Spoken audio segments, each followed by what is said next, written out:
आज हम बात कर रहे हैं देश के दिग्गज ऑटो फर्म के बारे में, मारुति सुजुकी, जो कि लगभग 50% का मार्केट शेयर यहाँ पे होल्ड करती है। अगर हम इंडियन मार्केट की बात करें तो ये एक लार्ज कैप कंपनी है। मोर देन 2 लाख करोड़ इसका मार्केट कैप है और जो कि निफ्टी 50 का भी पार्ट है।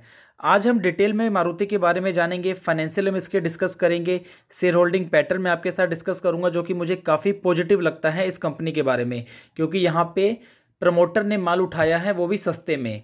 मैं आपको बताऊंगा कि प्रमोटर माल उठाता है कभी सस्ते में तो वो नेगेटिव भी कैसे होता है, पॉजिटिव भी कैसे होता है। हम डिटेल में इसकी डिस्कशन करेंगे। शेयर होल्डिंग पैटर्न जब मैं आपसे डिस्कस करूंगा, लॉन्ग टर्म चार्ट जो कि काफ़ी इंपॉर्टेंट है किसी भी शेयर में लॉन्ग टर्म इन्वेस्टमेंट करने से पहले। साथ ही में मैं आपको बताऊंगा कि मैनेजमेंट कितनी सैलरी विड्रॉ कर रहा है एनुअली इस कंपनी से, जो कि मुझे काफ़ी पॉजिटिव लगता है मारुति के बारे में। और एज यूजुअल मैं एक आपको बोनस टिप बताऊंगा जो कि आपको हेल्प करता है स्टॉक मार्केट में सक्सेसफुल इन्वेस्टर, सक्सेसफुल पर्सन बनने में। सबसे पहले अगर हम इसके प्राइस की बात करते हैं तो मारुति का प्राइस है यहाँ पे 7,300 रुपये का समथिंग। एंड सबसे पहले मैं एक चीज़ आपको बता दूं, आपको कभी भी ये नहीं सोचना है या ये डिसाइड नहीं करना है कि कोई शेयर अगर वो 500 का है, 1,000 का है, 2,000 का, 10,000 का तो वो महंगा है। ऐसा बिल्कुल भी नहीं है। हमें देखना है कि उस 5,000 या 10,000 के बदले में हमें क्या वैल्यू मिल रही है। हमें यहाँ पे कंपनी में एक ओनरशिप मिल रही है मारुति जैसी कंपनियों में, जिसका एक शेयर ही प्राइस है 7,000 का। अगर 1 ईयर की लो की बात करते हैं तो ये है 4,000 का एंड 1 ईयर का हाई है 8,300 का। मैं आपको बता दूं, मेरे से कुछ फ्रेंड्स मेरे मिलते हैं जिनको पता है कि मैं शेयर मार्केट में इन्वेस्टमेंट करता रहता हूं काफ़ी टाइम से। हालांकि मैंने अपने सर्कल में किसी को भी नहीं बताया है कि यहाँ पे मेरा एक यूट्यूब चैनल भी है। खाली ये मैं आप ही के साथ शेयर करता हूँ। एंड मैं चाहता हूँ सभी रिटेल इन्वेस्टर जो कि सीरियस है यहाँ पे, उन सभी को नॉलेज मिल सके, उनका कभी भी कैपिटल लूज ना हो, ये मेरा यहाँ पे टारगेट रहता है। हालांकि 2-4 जरूर मेरे ऐसे फ्रेंड्स हैं जो कि मेरे को करीब से जानते हैं, जो सीरियस इन्वेस्टर है, तो मैं उसी को बताता हूँ कि मेरा एक अपना चैनल भी है। तो मैं आपको ये कह रहा था कि मेरे फ्रेंड्स भी मेरे से कभी कभी शेयर प्राइस पूछते हैं कि कोई शेयर बता दो जिसमें हम इन्वेस्ट कर सके। तो मैं उनको याद है मुझे, मैंने एक आईजीएल शेयर बता दिया। तो उस टाइम 400 450 का शेयर था। तो वो एक बैंकर बंदा है, बैंकर फ्रेंड है मेरा, तो उसने भी कहा था यार 400-500 वाला तो महंगा है, कोई 10-20 रुपए का शेयर है तो बताओ।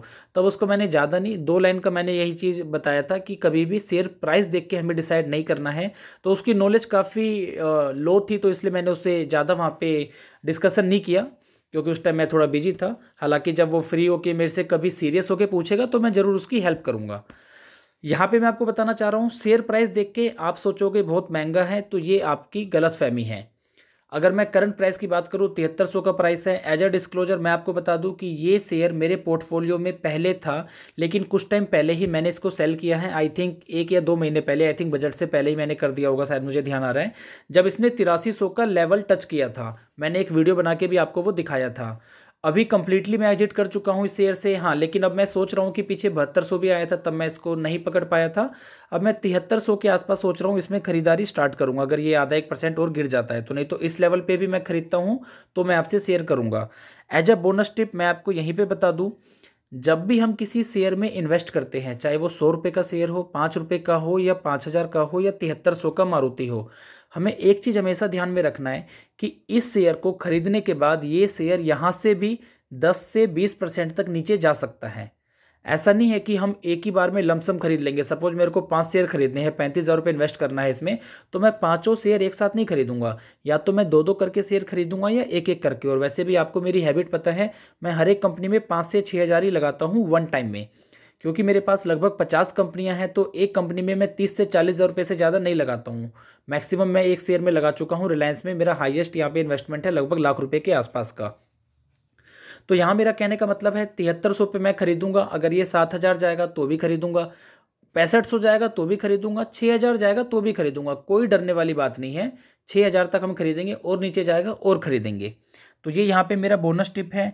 कभी भी हम पैसा लगाएं तो थोड़ा हम थोड़े थोड़े इंटरवल पे लगाए। ऐसा नहीं कि एक ही बार खरीद लिया। मैंने काफ़ी लोगों को देखा है, काफ़ी कमेंट आते हैं मेरे पास कि एक वो स्मॉल कैप में भर भर के पैसा लगा देते हैं। एक भाई साहब कह रहे थे यहाँ पे कि 2 लाख रुपए का कोई उन्होंने स्मॉल कैप कंपनी लिया हुआ, मेरे को ध्यान नहीं आ रहा है, आई थिंक KRBL ही था शायद, आई डोंट नो, अब मैं याद नहीं आ रहा है मुझे। तो उनसे मैंने पूछा कि आपका पोर्टफोलियो तो फिर 50-70 लाख का होगा अगर आपने 2 लाख रुपए एक स्मॉल कैप कंपनी में लगा दिया है तो उन भाई साहब ने बोला कि मेरा पोर्टफोलियो केवल 4 लाख का है। तो सुन के मुझे बड़ा दुख हुआ कि जिनका 4 लाख का पोर्टफोलियो है 50% पैसा उन्होंने एक स्मॉल कैप कंपनी में लगा रखा है। तो यहाँ पे हमें समझना चाहिए, मैं एक आपके लिए एक वीडियो भी बना के लाऊंगा कि हमारे पोर्टफोलियो में एक्चुअली में कितने शेयर होने चाहिए। It totally depends on our budget size. 1 lakh के लिए अलग नंबर ऑफ शेयर्स है, 10 लाख के लिए नंबर ऑफ शेयर्स कुछ और है, 1 करोड़ के लिए नंबर ऑफ शेयर्स कुछ और है। वो हम डिटेल में कभी किसी वीडियो में डिस्कस करेंगे। बढ़ते हैं अगले टॉपिक पे। वीडियो थोड़ा लंबा जरूर हो सकता है, लेकिन आप अंत तक देखेंगे तभी आपको A to Z इसके बारे में समझ में आएगा। प्राइस टू बुक वैल्यू की बात करें यहाँ पे तो लगभग 4.5 का प्राइस टू बुक वैल्यू है। P ratio more than industry है, 48 के पी के मुकाबले लगभग 51 के पी पे हमें मिल रहा है। EPS की बात करें तो हर 100 रुपये पे लगभग हमें 2 रुपये कमा के दे रहा है। इसके बाद हम इसका लॉन्ग टर्म चार्ट देख लेते हैं, जो कि काफ़ी इंपॉर्टेंट है किसी भी शेयर में लॉन्ग टर्म इन्वेस्टमेंट करने से पहले। मैंने आपको बता रखा है जिस शेयर का चार्ट, जिस शेयर का ट्रेंड अपवर्ड में हो, ऊपर जा रहा हो, उसमें हम इन्वेस्ट कर सकते हैं लॉन्ग टर्म के लिए। जैसे आप यहाँ पे देख सकते हैं, यहाँ पे ऊपर गया है। हालांकि पिछले 3-4 साल में इसने कोई पैसा कमा के नहीं दिया है, इसने लगभग अपने इन्वेस्टर्स के वेल्थ को डिस्ट्रॉय ही किया है। लगभग 3 सालों से आप देख सकते हैं, यहाँ पे ये 9,000 10,000 का प्राइस चल रहा था यहाँ पे, तो लगभग 3 साल से इसने कोई पैसा बना के नहीं दिया है। लेकिन कोई दिक्कत वाली बात नहीं है, अभी स्क्रैपेज पॉलिसी आने की देर है गवर्नमेंट की तरफ से। जैसे ही वो आएगी तो सभी ऑटो सेक्टर में अच्छा खासा हमें यहाँ पे बूम देखने को मिलेगा। अब हम बात कर लेते हैं इसके फाइनेंशियल्स के बारे में। फाइनेंशियल्स के लिए सबसे पहले मैं क्वार्टरली रिजल्ट्स की अगर बात करता हूँ तो दिसंबर में लगभग यहाँ पे आप देख सकते हैं 23 हज़ार करोड़ के यहाँ पे सेल है, जो कि सितंबर में था 18,000 करोड़, 19,000 करोड़ एंड जून में था ओनली 4,000 करोड़। इस टाइम यहाँ पे संपूर्ण लॉकडाउन, फुल लॉकडाउन था, इसकी वजह से काफ़ी कम सेल थी, ओनली 4,000 करोड़ की। नेट प्रॉफिट अगर देखते हैं तो जून में लॉस रहा है कंपनी को 260 करोड़ का, सितंबर में 1400 करोड़ का प्रॉफिट एंड दिसंबर में तोड़फोड़ 2,000 करोड़ का प्रॉफिट है यहाँ पे। तो देख सकते हैं कि काफ़ी पॉजिटिव ट्रेंड है प्रॉफिट की अगर हम बात करते हैं तो। अगर एनुअल प्रॉफिट की हम बात करते हैं, प्रॉफिट एंड लॉस की, मार्च में था लगभग 86,000 करोड़, जो कि मार्च 20 में डिक्रीज होकर 75-76 हज़ार करोड़ रह गया है। मार्च 19 के मुकाबले मार्च 20 में यहाँ पे सेल डाउन हुआ है लगभग 12% से। नेट प्रॉफिट की बात करें तो वो भी सेम डाउन हुआ है 7600 करोड़ से 5600 करोड़ रुपए। कोई दिक्कत वाली बात नहीं है। अभी ऑटो कंपनियां जो है इन्होंने ज़्यादा अभी रिटर्न बना के नहीं दिया पिछले 3-4 सालों में, हमने देखा है। अगर आप और भी किसी कंपनी को देखेंगे तो 3-4 सालों में लगभग उसने डेप्रिसिएट ही किया है 10-15% अपने इन्वेस्टर्स के वेल्थ को। उसके बाद अगर हम इसका बैलेंस शीट देखते हैं तो मुझे अच्छा लगता है। टोटल बैलेंस शीट का साइज है लगभग 64,000 करोड़, जिसमें से कि लगभग 50,000 करोड़ इनके पास रिजर्व है, यानी लगभग 80% के आसपास इनके पास रिजर्व है। 6/8 तो लगभग 75 से 80% कंपनी के पास रिजर्व है। तो काफ़ी ये पॉजिटिव हमें इम्पैक्ट दिखाता है। बोरोइंग्स की बात करें तो ना के बराबर यहाँ पे बोरोइंग्स है केवल 224 करोड़ की। हालांकि ये थोड़ा थोड़ा इंक्रीज हो रहा है, आप देख सकते हैं 121 करोड़ से 160 करोड़ हो गया, देन 184 से 224 करोड़ हो गया। ईयरली हम अगर कंपैरिजन देखते हैं तो कोई दिक्कत वाली बात नहीं है। 2 लाख करोड़ प्लस का मार्केट कैप है, 100-200-400 करोड़ का यहाँ पे बोरोइंग्स हो तो कोई दिक्कत नहीं है उसमें। अब यहाँ पे हम शेयर होल्डिंग पैटर्न देख लेते हैं। जैसा कि आपने थंबनेल में देखा है, प्रमोटर ने यहाँ पे सस्ते पे शेयर उठाया। जब 4-5 हज़ार का शेयर चल रहा था तब यहाँ पे प्रमोटर ने उठाया है। उसके बाद सितंबर में भी प्रमोटर भाई साहब ने थोड़े स्टेक बढ़ाए हैं, तो कोई दिक्कत वाली बात नहीं है।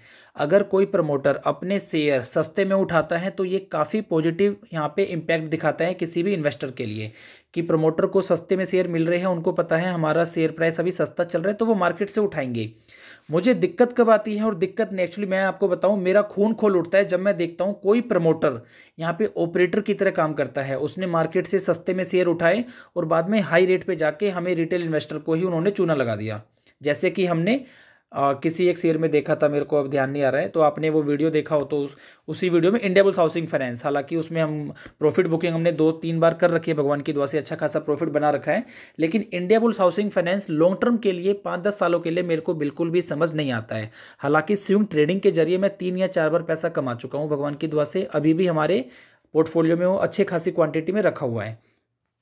अगर ये भी यहाँ पे शेयर सेल कर देते सितंबर या दिसंबर में तो ये भी मेरे लिए काफ़ी नेगेटिव इम्पैक्ट होता। तो क्या पता इस शेयर में मैं फर्दर इन्वेस्टमेंट नहीं करता, जो कि मैं अभी प्लानिंग कर रहा हूँ अगले वीक में इन्वेस्ट करने के लिए। अगर FII की होल्डिंग देखते हैं तो हल्का सा डिक्रीज हुआ है यहाँ पे 23.18 से 23.09।